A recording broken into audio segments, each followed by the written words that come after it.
everyone, and welcome back to my Instagram TV channel. Today I wanted to talk about 5 mistakes to avoid when working in a Japanese company. First, I think I should give you guys a little bit of background on myself. So I moved to Japan in 2012, so 8 years ago, and I have been working in a Japanese company for just over 5 years.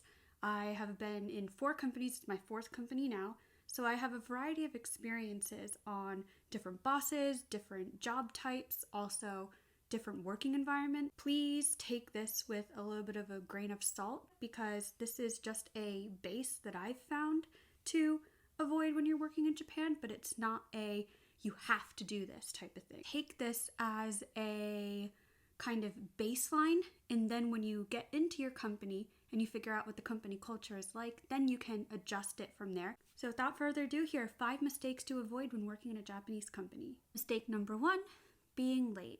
Being late in Japan is a huge no-no, and the concept of being fashionably late is non-existent whatsoever. When you go to a meeting or you go to see a client, you should be about 5 to 10 minutes early. The reason behind this is to be prepared. So if the meeting starts at 2 o'clock, you don't want to be sauntering in at 2 o'clock and be rummaging around and setting everything up when the meeting was supposed to start at 2 o'clock. You get there 5 to 10 minutes early, you set up your laptop, you greet your coworkers, you get all of your writing utensils out and stuff, and then the meeting starts right on time.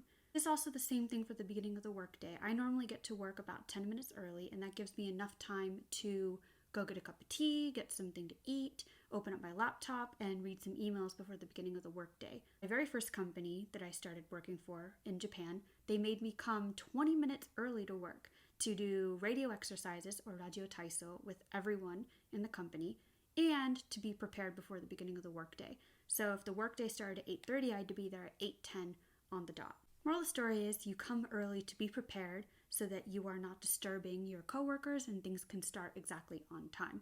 And if you follow that, then you're going to be a-okay. Mistake number 2, not knowing or understanding the concept of horenso. For some of you Japanese speakers out there already, you're probably asking spinach? Horenso in Japanese, the word actually means spinach, but it's also a business concept, an acronym for a business concept called horenso, which stands for Hokoku Rendaku Sodan. This business concept is basically the process on how you interact with your boss or superior about the tasks in your job, and a lot of Japanese companies swear by this. And if you understand this concept, you will understand how a Japanese company works and how to interact with your boss properly. So horenso stands for Hokoku Rendaku Sodan, which translates into report, inform, and consult. Report means to report what you're doing. Inform means to inform all parties of the boss's decision or of the information of the project or whatever you guys are doing at work. Consult means to get advice from your boss and to get him to understand the different tasks and stuff that you are doing and to get his advice about it. Coming from a Western viewpoint, this might seem like you're being babysat by your boss, but it's actually not like that. They just want to understand your job and like what's going on with you and to give you help so that things don't stop in between.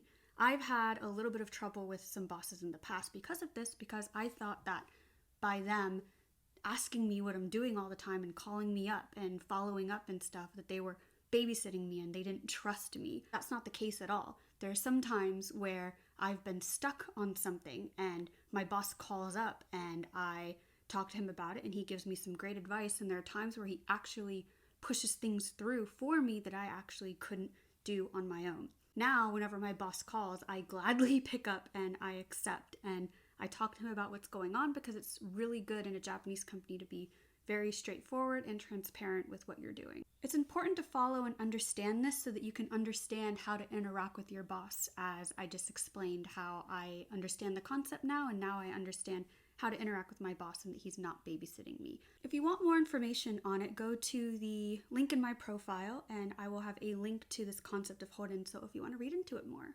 Mistake number 3 is not helping to clean the office. Surprise! The workers in the office are the ones who actually clean the office. You hear about this concept in education in Japan, where all of the children like clean the classrooms and stuff like that, but this also permeates into office life in Japan. Of course, if you work in a huge corporation and you work in a huge high-rise building, you might not have some of these responsibilities for cleaning, but in small, medium-sized companies like I've always worked in, you are responsible for helping to clean out in the office, especially women. More traditional companies will only make the women do these cleaning duties, but in more modern companies like mine, everyone helps out with the tasks such as taking the trash out, vacuuming, cleaning the break room or kitchen area, and everyone helps out. Try not to wiggle your way out of this because everyone helps out with the cleaning, and just because you're a foreigner doesn't exempt you from that, even if they don't bring it up to you.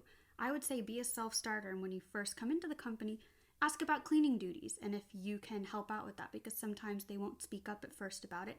Or in other occasions, like I've had multiple occasions where they literally come up to you and are like, here's the cleaning schedule, there you go. But there are other times when I've come into the company, which is the company that I'm at right now, where they didn't tell me to do any cleaning or anything like that at first. But then when I moved to the other office, they blatantly told me, hey, you need to help out with this, and this. So it just depends on your company, but I think you should be a self-starter and ask about cleaning. Mistake number 4 is not taking notes. So let me give you a little bit of a story time here. When I first entered my very first company in Japan in 2014, I was constantly told to take notes. And I fought tooth and nail against this. I was like, in my head, I don't need that. Like, I was the type of person in school who did not take notes, but passed the classes and did super well.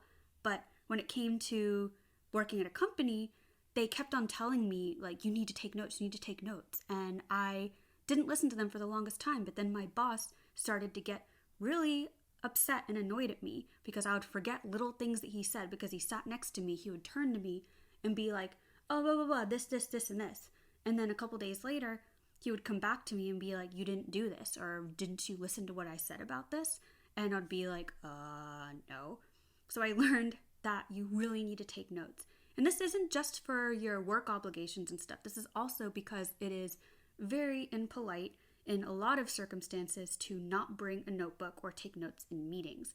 So if you don't bring a notebook and a pen, it's seen as you are not engaging with the meeting and that you're not absorbing the information that they're giving you. Another thing that I will say is that sometimes in my current company, halfway through a meeting or at the very end of the meeting, my boss will turn to me and be like, write meeting notes for that.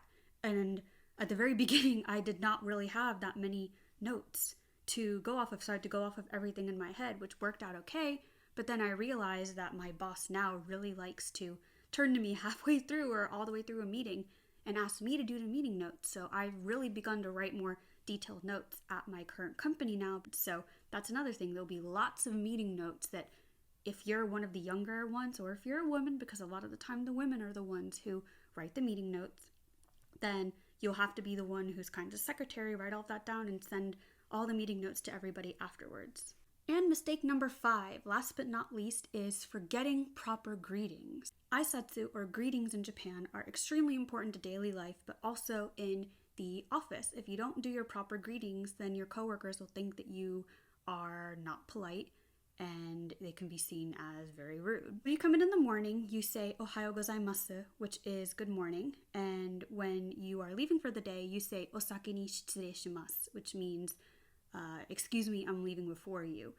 And you pair that with "Otsukare-sama desu," which means thanks for the good work or cheers for the good work.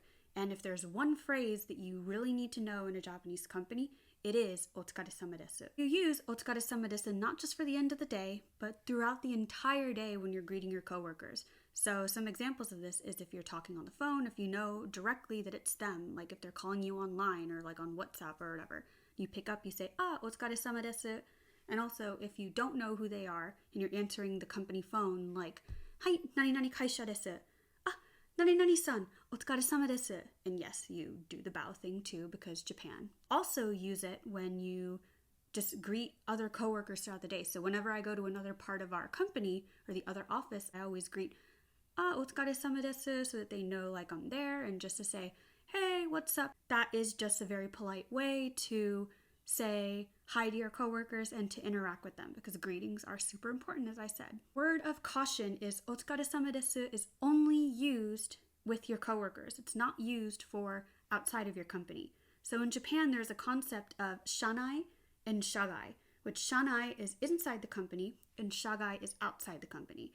When you're greeting your coworkers, which are shanai, inside your company, you say "Otsukare-sama desu." But when you're greeting a customer or somebody who's not in your company, shagai, you say another phrase, which is osawa ni narimasu, which basically translates to thank you for your patronage, thank you for working together with us. You use that in emails as well. So you use otsukare-sama desu for your coworkers and osawa ni narimasu for your customers or the people who are outside of your company. If you guys want to know more Japanese business vocabulary, please let me know in the comments below and I will try to make a video about that. That's a wrap, and that's all that I've got for you today. So let me know what you guys think about these 5 things to avoid or 5 mistakes to avoid in a Japanese company. And let me know if some of these would work in your country or if they wouldn't work in your country, if you guys have the same thing in your country. Let me know also in the comments below, and I will see you in the next video.